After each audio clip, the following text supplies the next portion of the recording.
हमारे इस कार्यक्रम को देखा है।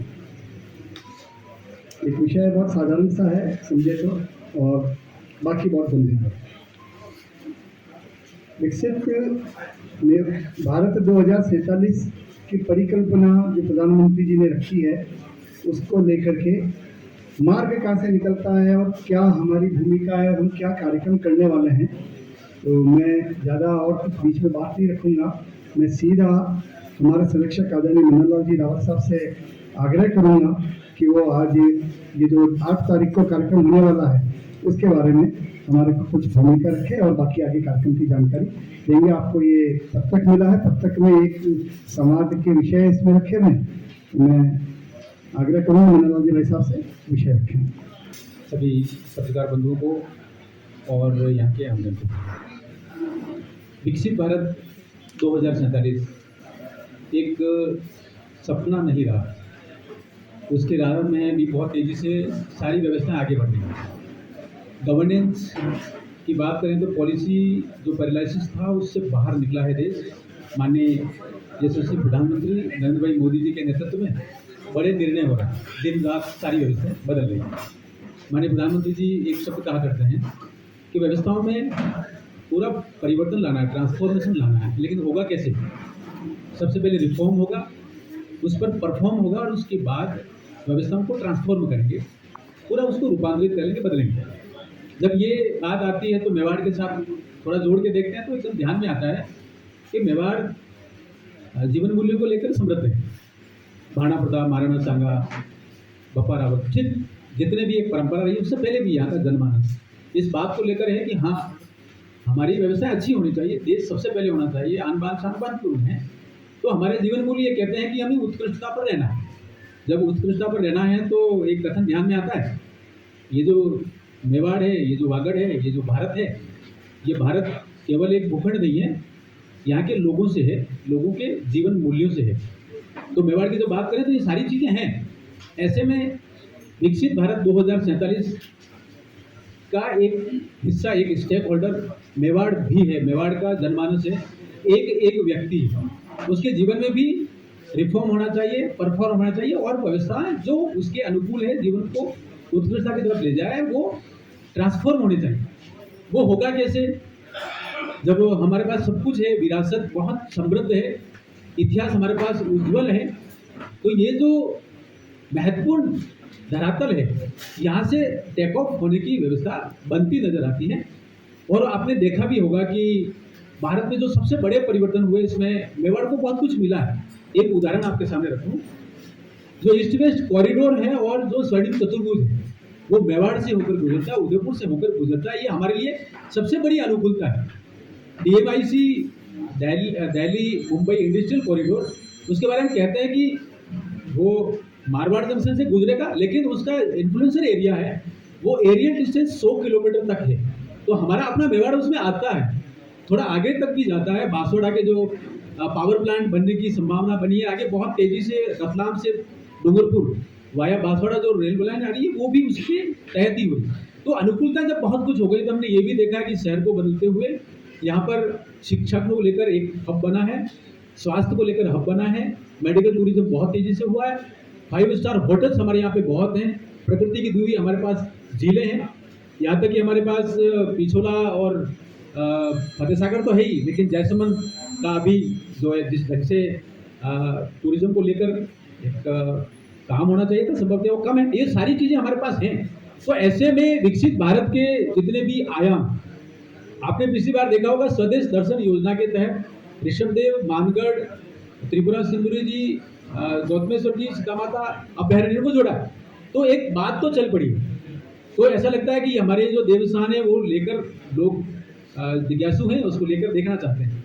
आपने ये भी देखा होगा कि हमारा अपना जो हैंडीक्राफ्ट है, हमारा अपना मार्बल है, ग्रीन मार्बल है, वो देश विदेश में जाता है। वो सारी चीज़ें हमारे यहाँ अनुकूल है, लेकिन आपका अपना विचार, क्योंकि आप अनुभवी हैं, पत्रकार बंधु हैं और आप अलग अलग जगह पे शोध अनुसंधान और एक बड़ा अनुभव रखते हैं, तो आपका अपना जो अनुभव है, मुझे लगता है विकसित भारत 2047 के लिए महत्वपूर्ण है, क्योंकि इसमें केंद्र में भारत का हर एक व्यक्ति है। मुझे ऐसा लगता है कि जिस प्रकार से देश बदल रहा है, व्यवस्थाएं बदल रही है, तो हमारे अपने व्यवस्था में भी रिफॉर्म परफॉर्म और ट्रांसफॉर्म तक जाना चाहिए।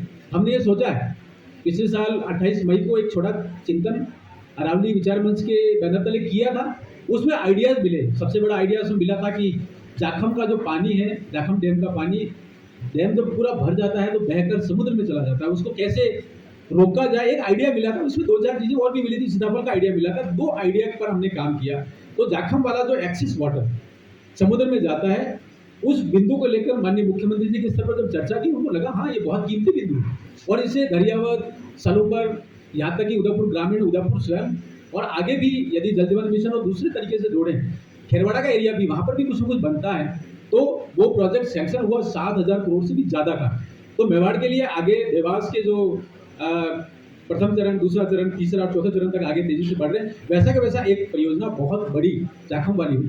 सीताफल को लेकर जब देखें तो कुंभलगढ़ से लगाकर कोटला तक और बाकी भी क्षेत्र में सीताफल ज़्यादा नजर आते हैं। उसकी गुणवत्ता बढ़ाई जा सकती है, जो नेचुरल उसका जो ऑर्गेनिक कंटेंट है उसको जीवित रखते हुए बढ़ाई जा सकती है। तो टिश्यू कल्चर के आधार पर एक परियोजना हम लोगों ने ICAR जो कृषि और कृषि से संबंधित क्षेत्र में बड़ा काम करती है उस संस्थान से जब बात की, उन्होंने उस परियोजना को अनुमत कर दिया है। तो 2 उदाहरण के माध्यम से आपको मैं ये बताना चाह रहा हूँ कि आपका अपना अनुभव, आपका विचार, आपका अपना आइडिया जो कि विकसित भारत में विकसित मेवाड़ वागड़ को लेकर है, वो आइडिया बहुत कीमती है। तो हम ये चाहेंगे आपसे कि आपके माध्यम से भी विचार आए और बाकी अनुभवी जन वो भी अपना विचार दें। वो इसलिए दें कि विकसित भारत का जो स्टेक होल्डर है, जो भागीदार है, वो हो कौन? वो हर एक व्यक्ति है जो चाहता है कि अच्छा कुछ हो, बदलाव हो और लोगों के कल्याण के लिए लेकर हो। तो ये सारी बातें आपके पास हैं। मैं आपसे आग्रह करूंगा कि ये जो स्टेक होल्डर की अपनी हम सबकी भूमिका है, हमें विचार दें और इस विचार को धीरे धीरे गवर्नेंस की किसी न किसी स्कीम में, किसी न किसी पॉलिसी में आता जरूर है, लेकिन हम थोड़ा दौड़ना पड़ेगा। और अनुभव ये भी बताता है कि हमने ब्लैक स्पॉट करेक्शन के नाम पे माननीय नितिन गडकरी साहब से जब दिल्ली की बात की, एक स्टोरी यहाँ के दैनिक जो समाचार पत्र उसमें छपी थी कि इतने सारे ब्लैक स्पॉट हैं अम्बेरी से लगा के पिंडवाड़ा तक, बहुत सारे हैं, जिसमें 6 ब्लैक स्पॉट उदयपुर जिले में, उदयपुर लोकसभा क्षेत्र में पड़ते हैं। हमने उस अखबार की कटिंग और उसके बाद थोड़ा रिसर्च करके NHI के अधिकारियों के साथ मिलकर जब नितिन गडकरी साहब के साथ उस विषय को रखा तो उन्होंने इसकी चिंता व्यक्त की। और आपको जानकर बड़ी हर्ष होगा कि लगभग 100 करोड़ रुपए 99.67 करोड़ जो है वो सैंक्शन हुआ है। आने वाले समय में वो काम तेजी से होगा। मेरे कहने का आशय केवल इतना है कि मैं आपको विकसित भारत 2047 जो विचार है उसके साथ आपको कनेक्ट करना चाह रहा हूँ, आपको जोड़ना चाह रहा हूँ। आप अपना आइडिया, अपना विचार, शायद जनमानस में कहीं बिखरा हुआ विचार हम एक मंच पर लाएं, जोड़ें और ये विचार क्रमशः विकसित भारत 2047 की तरफ आगे बढ़े। कुछ संवाद के विषय हो सकते हैं। तो मुझे ऐसा ध्यान में आता है कि मेवाड़ की जो इकोनॉमी है, मेवाड़ का जो धरातल है वो 3 T's पर आधारित है। पहला जो T है वो टूरिज्म, दूसरा T जो है वो ट्राइबल है और तीसरा T है वो ट्रांसपोर्ट की जो व्यवस्था है उसको लेकर है, चाहे एयर कनेक्टिविटी हो, चाहे रेल कनेक्टिविटी हो, चाहे जो सरफेस ट्रांसपोर्ट की कनेक्टिविटी हो। ये जो 3 T's है इसमें 3 T और जोड़ने चाहिए। पहला मुझे ध्यान में आता है कि इसको टेक्नोलॉजी जोड़ें, दूसरा ट्रांसपोर्ट ट्रेड जोड़ें और आगे संभव हुआ तो हम इसमें ट्रेनिंग जो स्किल डेवलपमेंट की चीजें हैं उसको जोड़ेंगे। तो 3T हमारे पास ताकत है, 3T को और जोड़ेंगे तो यहाँ का युवा, यहाँ का किसान, यहाँ की बहन, यहाँ का हमारा जो अनुभवी जनमानस है वो सभी जुड़ेंगे। तो ये जो 3T + 3T होकर आगे जाके जो कंप्लीट एक रिफॉर्म जो ट्रांसफॉर्मेशन है उसकी तरफ आगे बढ़े। संभावित कुछ और विषय हो सकते हैं, इसको अगर थोड़ा खुलासा करें। हमारे पास विरासत है और माननीय नरेंद्र भाई मोदी जी की जो सरकार है वो ये कहती है कि विरासत भी विकास भी दोनों को साथ में कनेक्ट करके करते हैं। आपने विश्वनाथ मंदिर को बदलते हुए देखा है, महाकालेश्वर का धाम जो है बदलते हुए देखा है, प्रभु श्री राम का रामलला का मंदिर 22 जनवरी 2024 को हम सभी ने देखा है। व्यवस्थाएं बदल रही है तो विरासत के साथ विकास की संभावना हमारे यहाँ पर बनती। महाराणा प्रताप वीर शिरोमणि प्रातःस्मरणीय उनके जीवन से जुड़े हुए स्थान है, उसमें संभावना बनती है। तो पर्यटन और संस्कृति एक विषय हो सकता है। ऊर्जा को लेकर विषय हो सकता है। हमारे यहाँ पे सूर्य देवता पूरे साल में लगभग 300 दिन हमें रोशनी देते हैं, उसमें बहुत सारी संभावना बन रही है।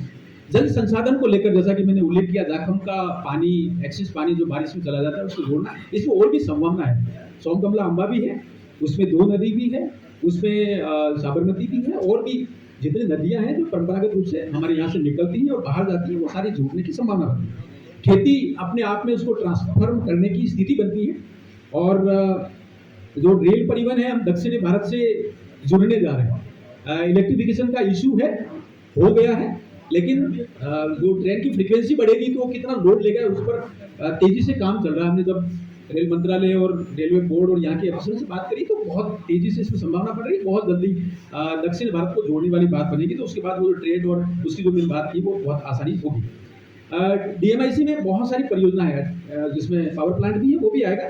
कौशल विकास एक बहुत बड़ा क्षेत्र है, उद्योग, युवा, महिला विकास, खनन, एआई को लेकर और रोजगार के नई जो क्षेत्र है उसको लेकर हमारे यहाँ का जो युवा है वो तेजी से नए क्षेत्र में जाएगा। तो संभवतः वो अपना वहाँ का जो ज्ञान प्राप्त करने के बाद क्षेत्र में आएगा और अपना स्टार्टअप कह रही है, मेक इन इंडिया और दूसरी सारी जो चीज़ें हैं उसके साथ अगर वो जुड़ेगा तो संभवतः हमारी चीज़ें बहुत अच्छी सी होंगी। तो ये मोटा मोटा एक परिकल्पना है।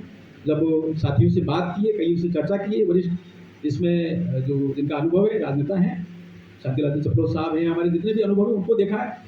यहाँ तक कि हमने विगत 30 साल में विधानसभा और लोकसभा के पटल पर जो मुद्दे रखे गए और वो रिकॉर्ड में है उनको भी खंगालने की कोशिश की। उसमें कुछ आइडियाज निकल रहे हैं, कुछ काम पूरे भी हुए, कुछ शेष है, उनको नए ढंग से कैसे कर सकते हैं उसको लिया है।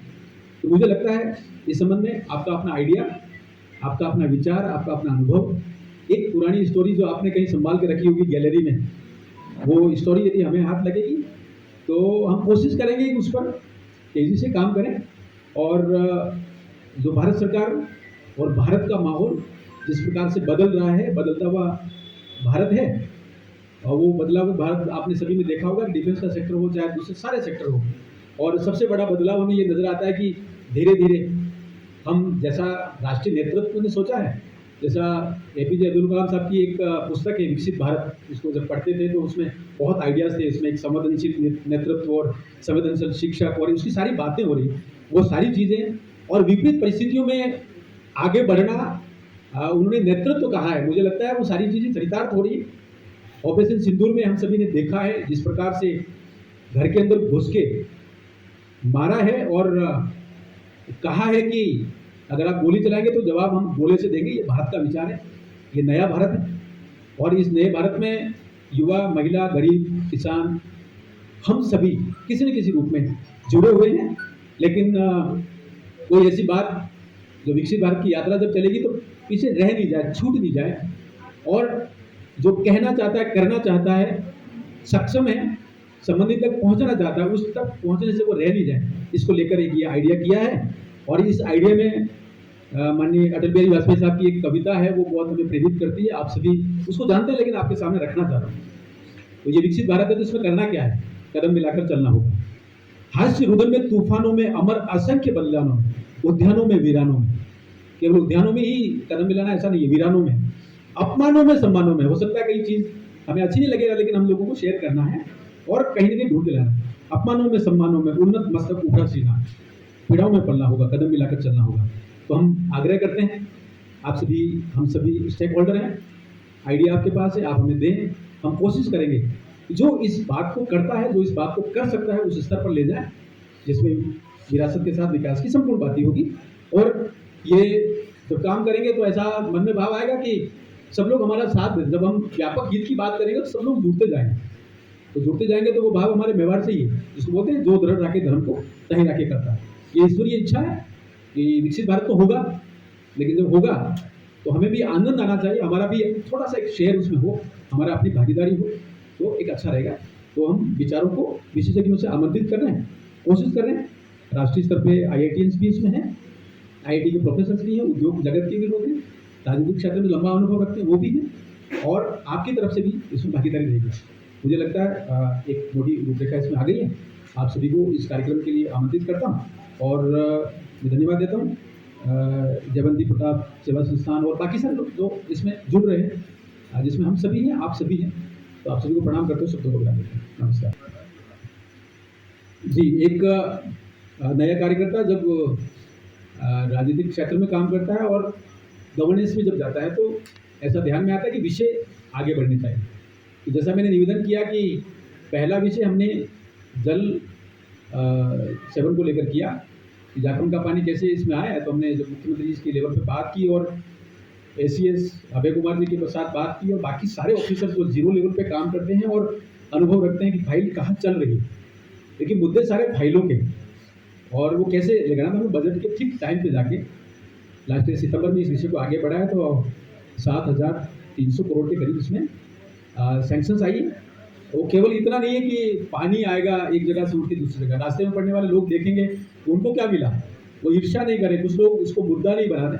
हमने ये कहा है कि रास्ते में पड़ने वाले एक दो नदी है, सुगली नदी और करमोई, उस पर 2 डैम बनेंगे छोटे, और एक वहाँ एक त्रिवेणी पड़ती है जिसमें लोगों की आस्था है, तो उसको विकास को लेकर करीब 50-60 करोड़ का इसमें एक प्लान बना। बाकी रास्ते में आने वाले 12-13 तालाब हैं, वो भी समृद्ध होंगे। हमने ये भी कहा है कि जिनसे आता है पानी कुओं के साथ भी कनेक्ट करें और वहाँ उद्यानिकी का एक बड़ा हब बने। तो ये जो लगभग 80 किलोमीटर का ट्रैक है उसमें ये सारी चीज़ें होंगी। हमने एक हस्तक्षेप किया है। दूसरा, सीताफल को लेकर हमने बात की है, वो विषय आगे बढ़ा है और रोड सेफ्टी को लेकर 100 करोड़ रुपये सैंक्शन हुआ है। कुछ विषय धीरे धीरे आगे बढ़ रहे हैं। सलोमर में मेडिकल कॉलेज का विषय आगे बढ़ा है, नवोदय विद्यालय का विषय आगे बढ़ा है, और उदयपुर से बांसवाड़ा जो अभी एक्सीडेंट प्रोन जोन है, वो काफ़ी एक्सीडेंट होते हैं इसमें जैसलमेर वाले क्षेत्र में, उसको हाईवे कैसे बना सकते हैं, तो वो विषय भी आगे बढ़ा। विषय आगे बढ़ा है, छोटी छोटी उपलब्धियाँ बहुत सारी, लेकिन 3 विषय आपके सामने में रखा। बाकी कुछ विषय हैं, लगातार हम प्रयास कर रहे हैं और संभवतः प्रयास कोई ना कोई निर्णय अच्छा आएगा। लेकिन जो आम लोग जैसे पानी का मुद्दा, शहर में जो ओल्ड सिटी है, ये स्मार्ट सिटी में से 24 घंटे पानी की बात कर रहे हैं, वहाँ एक दिन छोटे एक दिन पानी आता है, वो भी आधा घंटा से 4 मिनट के लिए, वो परेशान हो रहे हैं। तो उसके बाद आपने टूरिज्म की करी, टूरिज्म में नाइट टूरिज्म की बात है पिछले 4-5 साल से हो रही है, लेकिन यहाँ शाम को 10 बजे के बाद कहीं खाने को कुछ नहीं मिलता।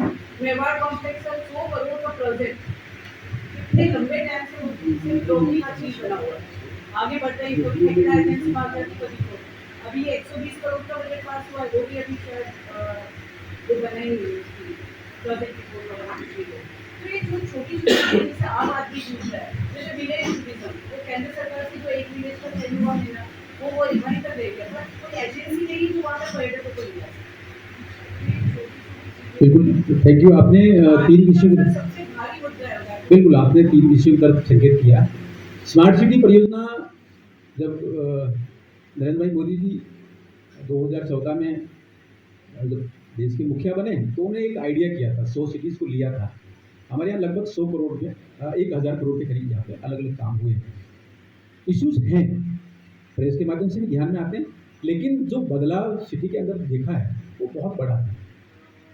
पार्किंग को लेकर हुआ, कुछ चीज़ें हुई हैं, आयर को लेकर हुई है, सैनिटेशन को लेकर हुई, सारी चीज़ें हुई हैं। कुछ विषय जो रेगुलर बेस पर आएंगे, जैसे उससे संबंधित जो अधिकारी उनसे बात करेंगे, ये विषय समाधान की तरफ जाना चाहिए। हमारे पानी की उपलब्धता आपने कहा कि बहुत बड़ा विषय है। जब जैसलमेर को पिछले के साथ जोड़ा, जब देवास 1 और 2 और 3 और 4 की तरफ तेज़ी से आगे बढ़े, 3-4 तो तेज़ी से आगे बढ़ रहे हैं, तो पानी की उपलब्धता रहेगी। हाँ, उसकी सप्लाई का अगर इशू है तो इसको ज़रूर देखेंगे और चिंता का विषय निश्चित रूप से है। और जहाँ लेक सिटी हो तो वहाँ पर इस तरह की चीज़ें होना तो निश्चित रूप से चिंता का विषय तो है। मुझे लगता है कि 1 साल का तो बदला की सरकार है, बाकी पहले वालों का तो उनको तो जनता ने जवाब दे दिया। जी सर, मेरा ये प्रश्न है, ये पानी वाला मामला, स्मार्ट सिटी और एल&टी कंपनी का एक एग्रीमेंट है पानी के लिए कि 24 घंटे मिनरल वाटर जैसा पानी देंगे। ये एग्रीमेंट हुआ 12 साल पहले। मैं भी पार्षद रहा, हमने ये विषय को बार बार उठाया, और अभी ये है कि वो एल&टी कंपनी लगभग 100 के स्मार्ट सिटी को, लेकिन 12 घंटे 24 घंटे पानी देने की जगह वो एक दिन छोड़ के एक दिन दे रही है। मैं आपसे ये चाहता हूँ कि उसको पूरे एग्रीमेंट को निकालो आप। उनकी चीज़ ये, अगर ये जो अधिकारी कहते हैं, मेरे को भी क्या कहते हैं वो, कि साहब पानी कम है इसलिए हम 24 घंटे नहीं दे सकते, कोई बात नहीं, आप टेस्टिंग के लिए, सिर्फ टेस्टिंग के लिए एक बार उनकी लाइनें वापरो तो सही, तो 24 घंटे आता नहीं आता। ठीक है, कुल मिला के स्मार्ट सिटी को लेकर कुछ इश्यूज हैं, पानी वाला बड़ा इशू है, इसको ध्यान रखेंगे। अभी बहुत जल्दी दिशा की बैठक भी हम कर रहे हैं, तो उसमें बहुत इसको ढंग से विषय रखेंगे। आपने ध्यान रखने किया, धन्यवाद। बाद में कहा डीजल लाइन है, डीजल चल रहा है, बाद में कहा कि इलेक्ट्रिक हो जाएगा तो हो जाएगा, वो नहीं हुआ। फिर बाद में कहा कि प्लेटफॉर्म बन रहा है 5 और तो आप कब तक उदयपुर की जनता इस साउथ से जुड़ेगी? नंबर 2, अभी जैसे युद्ध के हालात बने तो नीमच से जो लाइन जुड़ती है बड़ी सागरी होकर जोधपुर के लिए, ये सबसे छोटा मार्ग है सेना के ट्रांसपोर्ट के हिसाब से, उस पर दोनों पे बहुत कम काम होगा। इधर साउथ से जुड़ने का काम नहीं होगा। तीसरा, श्यामलाजी मोड़ासा, श्यामलाजी मोड़ासा के लिए कह के थक गए, कोई अभी प्रोग्रेस नहीं आ रही श्यामलाजी मोड़ासा को लेकर, क्योंकि ना तो आपको अहमदाबाद जाने की जरूरत पड़ेगी। बिल्कुल आपने महत्वपूर्ण विषय उठाए हैं, इन पर काम मुझे जो जानकारी है, पहला ये कि जो बिजली का विषय है वो जो देबारी का अपना जो ग्रिड स्टेशन है उसकी कैपेसिटी को लेकर है, विषय आगे बढ़ा है। बुडली में एक नया इसमें सप्लाई, क्योंकि आगे डिमांड ज़्यादा है लेकिन सप्लाई कम है, ऐसा एक टेक्निकल वो इशू है, उसको आगे बढ़ाए, वो विषय तेज़ी से आगे बढ़ा है, उस पर बहुत जल्दी एक बड़ा निर्णय और जल्दी एक इंफ्रास्ट्रक्चर का इशू होगा। तो दूसरा जो आपने ट्रेन वाला विषय कहा, नीमच से बड़ी सर्जरी शायद वो बाकी है, उसका सर्वे के लेवल पर जो मेरे पास बहुत स्लो काम है। नहीं, निश्चित रूप से ये विषय है। दक्षिण राजस्थान को लेकर जैसा मैंने कहा, दक्षिणी भारत को लेकर जो कनेक्टिविटी है, उसमें सबसे बड़ा इशू जो मेरे जानकारी में आया वो ये था, जब बात करी रेलवे बोर्ड से लगाकर यहाँ के अधिकारी की, वो जो इलेक्ट्रिफिकेशन में ट्रेन की फ्रीक्वेंसी जब बनेगी तो फ्रीक्वेंसी के आधार पर उसमें कितनी सप्लाई डिस्टर्ब तो नहीं होगी, उसको लेकर काम हुआ है। उम्मीद करते हैं ये जल्दी हो रहा है और इसका टाइम इन्फॉर्मेशन दे रहे हैं आपको बात। नहीं, ये बहुत जल्दी, अगली बार जब हम मिलेंगे उससे पहले आएगा। इन्फॉर्मेशन करके नहीं, इसमें तेजी से काम होगा। सर सीवेज का बहुत बड़ी समस्या है, सीवेज के ढक्कन ओवरफ्लो हो गया, सारा पानी पिछड़न जा रहा है। शामलाजी मोड़ासा सर, एक बार आप ठीक, पानी वाली बात में एक बात और है सर कि जो अभी वाटर सप्लाई हो रही है उसके अंदर इतना प्रेशर भी नहीं है कि किचन के प्लेटफॉर्म तक पानी पहुंच सके। अभी इसको बाहर मीटर लगा हुआ वहीं तक पानी आ रहा, पानी प्लेटफॉर्म ठीक है। एजुकेशन मतलब माइक्रो लेवल पर एजुकेशन वाला विषय है कि हाँ ये होना चाहिए। एमपी साहब मेरा एक सवाल थोड़ा हटके है। कोशिश आपके कहने से भी कोई मतलब नहीं है ना, विभाग वाले सुनते हैं फोन कर आधी रात को बिजली बंद कर देते हैं, दिन में फोटो पे बिजली बंद कर देते हैं, खाना खाने के समय बिजली बंद कर देते हैं। आप हमसे सुझाव मांग रहे हैं लेकिन आप उन्हें सुझाव दीजिए, कम से कम बिजली तो दे आज के। नहीं, बिल्कुल बिजली का विषय आ गया, निश्चित रूप से इसमें आप ध्यान में आप लाए हैं, आपको धन्यवाद है। करते हैं इसके साथ एक विषय बीच में एक क्या बोलते हैं मेवाड़ में तोरण एक तूफान आया था, उसमें सलोबर में भी प्रॉब्लम हुई थी, इधर भी हुआ था, बहुत बड़े स्केल पर नुकसान हुआ था, लेकिन इसको ठीक करवाने के लिए कहते हैं। ये जितने भी विषय है ना वो आपके सामने हम इसलिए रख रहे हैं क्योंकि बाकी हमें पता ही नहीं घटना कहाँ है, कोई हेल्पलाइन नहीं है शहर में, किसी विषय की नहीं है, चाहे बाकी लोग किसी की कोई हेल्पलाइन नहीं है। कलेक्टर के यहाँ थोड़ी जाएगा आम आदमी हर चीज़ को लेकर, या आप लोग ये सवाल मेरा ये है। पहले पुलिस थानों में लैंडलाइन पे फोन उठा कर देते, अब लैंडलाइन का वो उपयोग ही नहीं, तो लैंडलाइन का मोबाइल नंबर पे हम फोन करें और फोन हमारा अटेंड हो। एक हेल्पलाइन, जनरल हेल्पलाइन चाहिए जहाँ कोई सुने। किसी भी थाने में फोन अटेंड नहीं होता। बिल्कुल ठीक, ये नोट कर लिया, प्रयास करते हैं। 2047 विकसित भारत में सवाल है मेरा। बिल्कुल आपने 3 चीज बताए, टूरिज्म, ट्राइबल और ट्रांसपोर्ट। ट्राइबल का एक बहुत बड़ा इशू चल रहा है कि कन्वर्जन बहुत हुआ उस ट्राइबल एरिया में। कन्वर्जन का कारण आपने क्या ढूंढा इतने समय में कि क्या वहाँ तक विकास नहीं पहुँचा इसलिए वो परेशान होकर कन्वर्ट हो रहे हैं, या उनका अपनी आस्था से विश्वास उठ गया जो वो कन्वर्ट हो रहे हैं दूसरे में, या कोई तीसरा कारण है जो आप बता सकें? जी, आपने बहुत बड़ी सामाजिक और सांस्कृतिक विषय की तरफ ध्यान आकर्षित किया। विषय यह है कि स्वतंत्रता तक जितना धर्मांतरण नहीं हुआ उससे ज़्यादा धर्मांतरण स्वतंत्रता के बाद हुआ। ये जो सरकार की नीतियाँ और यहाँ तक कि तत्कालीन प्रधानमंत्री जवाहरलाल जी जिस प्रकार से पादरी वेरियल एल्विन को अपना एडवाइजर बनाया और नॉर्थ ईस्ट का नेपाल का सारी इशूज आए, मुझे लगता है उसकी वजह से है। लेकिन आपने देखा होगा कि धर्म स्वातंत्र्य अधिनियम और उससे जुड़े हुए कुछ विषय आए हैं, लेकिन अभी भी समस्या है। लगता ये है कि एक इकोसिस्टम है, जैसा एक दैनिक अखबार ने मिशन जयसुआ की तरफ संकेत किया है, उसकी तरफ आगे बढ़ रहे हैं। डिलिस्टिंग मूवमेंट भी एक चल रहा है देश भर में, उसकी वजह से भी एक बड़ा इशू बना है।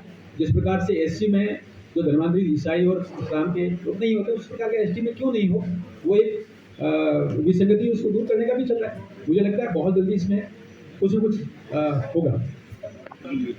गंगा दक्षिण अगर जो रूपसागर तालाब है, बेला तालाब है, कुटा तालाब है, इसमें यूडीए अधिकारियों को पता है और उसके बाद भी अतिक्रमण होगा। इतना अतिक्रमण होने के बाद भी कोई कार्रवाई अधिकारियों के खिलाफ नहीं होगी, तो मतलब क्या रहेगा इस तरह के सत्तावन? निश्चित रूप से जहाँ जहाँ भी अतिक्रमण है, ये जो एडमिनिस्ट्रेशन है और यदि उनकी जानकारी में होकर ऐसा हो रहा है गलत है, इसको यूडीए और डिस्ट्रिक्ट एडमिनिस्ट्रेशन को जानकारी में लाकर करवाएं। जी लास्ट प्रश्न आपका बता जी जी जो आपने चावल का इशू बताया था स्टेट मोबिलिटी की तरह लोकसभा में, अभी प्रधानमंत्री की मीटिंग में कहा कि UP global tourism sector develop करोगे हर राज्य में, तो अपन चावल को इसमें ले सकते हैं आप? जी, हमने प्रस्ताव भेजा है। आपने देखा हो केंद्रीय बजट में 50 ऐसे बड़े स्थान विकसित करने का चर्चा जब हुई थी, तो राजस्थान का ये स्थान हमने भेज रखा है और प्रयास करते हैं कहीं न कहीं किसी न किसी लेवल पर कुछ इश्यूज हैं जो क्रियान्विति के विषय हैं, निष्पादन के विषय हैं, उसके लिए एक एजेंसी है जो स्थानीय लेवल पर उसका भी ध्यान आकर्षित करेंगे। दिशा की बैठक बहुत जल्दी है, उसमें सारी विषयों को ले जाएंगे। लेकिन पुनः आपसे आग्रह कि विकसित भारत 2047 में विकसित मेवाड़ और वागड़ का जो क्षेत्र है वो तेज़ी से आगे बढ़े, उसके बारे में जो आपके पास आइडियाज़ हैं, हम शहर स्मार्ट सिटी, इसके बाहर भी कुछ विषय हैं ग्रामीण अर्थव्यवस्था को लेकर, वहाँ पर आजीविका को लेकर, क्षमतावर्धन को लेकर आप शेयर करवाएंगे तो अच्छा होगा। आपने बहुत ध्यानपूर्वक सुना। आनंद जी कुछ उदयपुर संभाग में ट्राइबल के काफ़ी सारे प्रोडक्ट बनते हैं गाँव में, उनके फैंसी आर्टिकल्स बनते हैं, उनके चांदी के जेवर बनते हैं, कपड़े बनते हैं, बहुत सारी चीज़ें बनती हैं। इनको बेचने के लिए एक सेंट्रलाइज मॉल होना चाहिए उदयपुर संभाग में, किसी सरकारी बिल्डिंग के अंदर। ये मॉल अगर लगे ग्रामीण आजीविका मिशन के तहत, तो एक ये ग्रामीण हाट बाजार जो लगते हैं ये बिखरे बिखरे लगते हैं, और हमारी स्वयंसेवी संस्थाएं विदेशों में जा जाके एनजीओज के साथ में वो माल बेचती हैं। अगर ये मॉल बनेगा तो टूरिस्ट वहाँ जाएगा। निश्चित रूप से कीमती विषय है। दूसरा जो लोकल मिनरल है सर, हमारे कैल्साइट हो गया, सोपस्टोन हो गया, डोलोमाइट हो गया, इन सारी की प्रोसेसिंग यूनिट्स मोरबी के अंदर लग रही टाइल्स की। अगर टाइल्स यूनिट्स हमारे इधर आए गोगुंदा में और झाड़ोल और इधर कोटड़ा एरिया में, तो काफ़ी सारा हमारा बिल्कुल यही बनेगा। दोनों आपके आइडियाज बहुत कीमती हैं, छोटा मोटा कहीं कुछ चर्चा में चल रहा है, लेकिन इसको तेजी से आगे बढ़ाने और एक हमारे सामने आने वाले समय में कार्य करने का एक रोड मैप हमारे को मिलेगा। 8 तारीख को अटल सभागार में दोपहर 2 बजे से ये कार्यक्रम मेवाड़ समाज का शुरू होगा। विकसित भारत 2047 के तहत विकसित मेवाड़ 2047 समाज अटल सभागार सेक्टर 4 में दिनांक 8 तारीख अगला जो रविवार आ रहा है उस दिन होगा। और उसी के बाद क्योंकि जिस प्रकार का देश में माहौल चल रहा है, राष्ट्रभक्ति का भाव भी है, तो राष्ट्रीय विचारक बाबा सत्यनारायण मौर्य भी हमारे मध्य रहेंगे। दिन भर की जो बहुत गहन चिंतन के बाद एक थोड़ा सा हल्के फुल्के मूड में और राष्ट्रभक्ति का भाव, भारत माता पूजन बाबा सत्यनारायण मौर्य के माध्यम से शाम को 6 बजे से वो कार्यक्रम है। आप सभी लोग पधारें उसमें, ऐसा हमारा आपसे आग्रह है। और जयंती प्रताप सेवा संस्थान इस बीड़ा उठाया। 28 मई को जो ये कार्यक्रम शुरू हुआ था राष्ट्रीय विचार मंच के माध्यम से, वो आज 1 साल बाद लगभग एक बड़े मूर्त रूप में हमारे सामने आ रहा है। और आने वाले समय में अलग अलग दिन कुछ न कुछ नए काम होते रहेंगे। मेवाड़ के जो प्रश्न हैं वो हमारे को उसके उत्तर भी मिलेंगे और हम सब एक विकसित मेवाड़ और विकसित भारत को देख पाएंगे। आप सब पधारें, आपसे आग्रह भोजन करके पधारेंगे। संजय जी ओके। हमारे यशस्वी प्रधानमंत्री श्रीमान नरेंद्र भाई मोदी जी ने विकसित भारत 2047 एक सपना देखा है और उसकी तरफ पूरा देश तेजी से आगे बढ़ रहा है। लेकिन आज आवश्यकता इस बात की है कि इस अभियान में हम सभी जुड़े। हम मेवाड़ वागड़ इतिहास को लेकर बहुत समृद्ध हैं, विचारों को लेकर बहुत ही उज्ज्वल हैं, लेकिन सामूहिक लोकतंत्र में विकास के जो भी आयाम हैं, चाहे वो पर्यटन हो, चाहे चिकित्सा हो, चाहे शिक्षा हो, चाहे खेती हो, चाहे क्षमतावर्धन हो, ये सारे विषय हमें तेजी से जोड़ने चाहिए।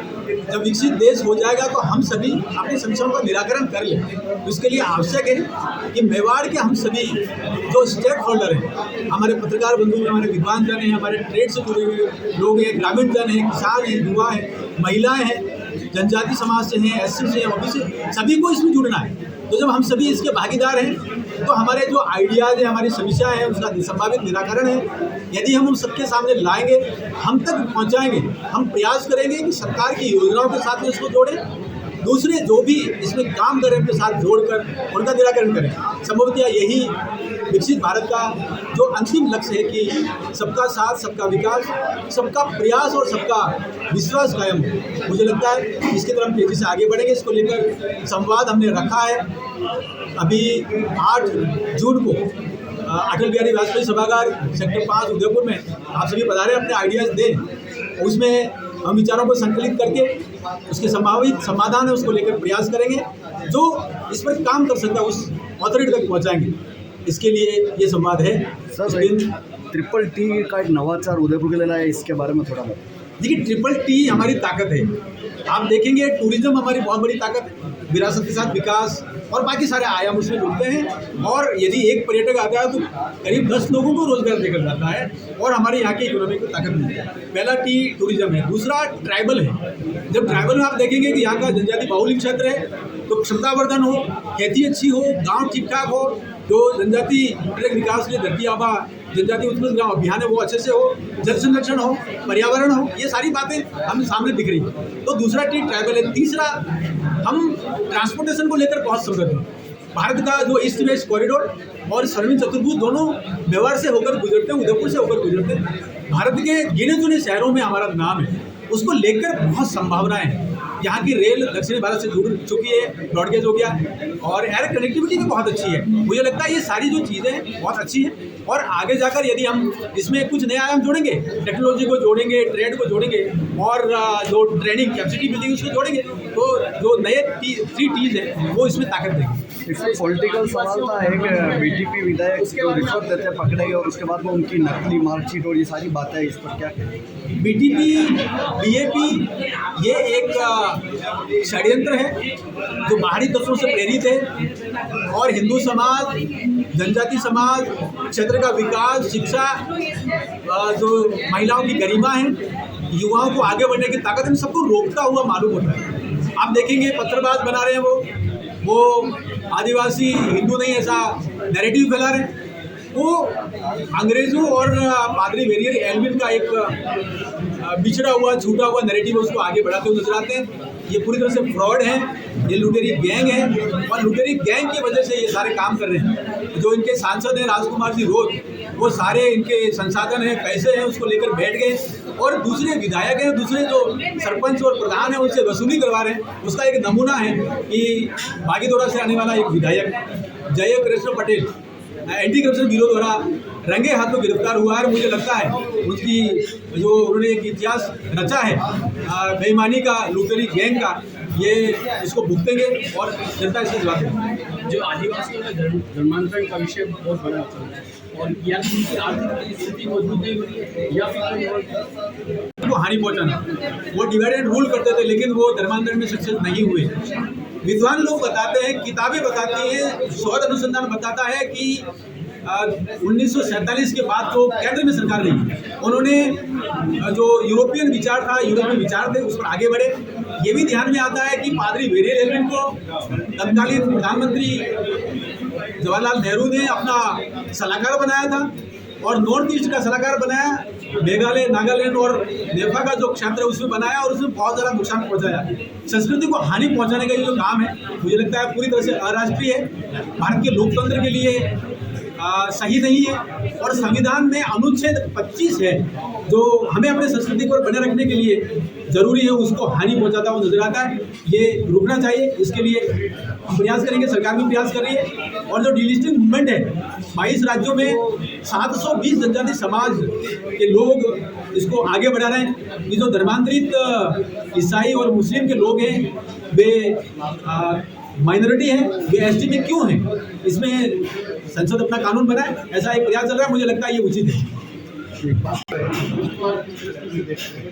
केवल वोट की राजनीति है, देश को सबसे पहले यदि हम रखेंगे तो ऐसा ध्यान में आ गया कि हम सभी भारतीय we the people of India, संविधान में जो कहा गया वो हम होंगे। लेकिन कांग्रेस और कांग्रेस के कुछ साथी वो अपना नैरेटिव बनाने के लिए वो भूल जाते हैं कि देश सबसे पहले, देश कीमती है, देश की सुरक्षा कीमती है। वो केवल अपना वोट बैंक काम करने के लिए केवल ऐसा नैरेटिव देते हैं जैसा पाकिस्तान के लोग बोलते हैं। मुझे लगता है उनका थॉट प्रोसेस ठीक करना चाहिए और जिस प्रकार से ओरिजिनल कांग्रेस हुआ करती थी वैसा होना चाहिए। लेकिन इन्होंने गांधी को भी छोड़ दिया और गांधीयन जो मेथड है उसको भी छोड़ दिया। ये केवल एक परिवार की पार्टी बनकर रह गई है और इस कारण ये केवल अपना एक भ्रम फैलाने के लिए और केवल वोट बैंक के लिए काम करते हैं। एक बात हम पत्रकारों के हितों की, अब तक हर केंद्र सरकार पत्रकारों की, देखिए पत्रकार और पत्रकारिता लोकतंत्र का चौथा स्तंभ है। माननीय नरेंद्र भाई मोदी जी और हम सभी चाहते हैं कि ये जो चौथा स्तंभ है इसको ताकत मिले। आपका विषय है, आप एक बार जानकारी मिलाएं, हम प्रयास करेंगे उसी स्तर पर इसकी कार्रवाई करेंगे और आपके हितों के लिए लड़ेंगे। 2025 आधा निकल चुका